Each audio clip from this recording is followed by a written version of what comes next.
ချောင်းသားနေပြီးတော့ငွေဆောင်ကိုသွားဖို့ကျွန်တော်တို့သူရဲကောင်း၄ယောက်ပေါ့နော်ဆိုင်ကယ်၄စီးဆိုင်ကယ်ဝိတ်ကြီးတွေနဲ့ကျွန်တော်တို့၃ကဖြတ်ပြီးတော့သွားမယ်ဆိုပြီးတော့ဗိုင်မဲတယ်ပဲပြောမှတက်တိရှိတယ်ပြောသူရဲကောင်း၄ယောက်ထွက်လာကြပြီဗျာပြီးကျွန်တော်တို့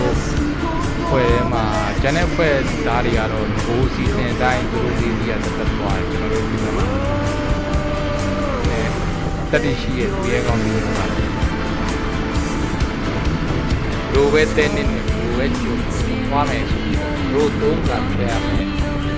ဆောင်းကငွေဆောင်လမ်းဘာလို့မသိစားလဲရှေ့မှာရှိတဲ့ဖိတ်တန်တွေမှာထိုက်ပြည့်မယ်ဘိုက်ဝါမှာတို့စီ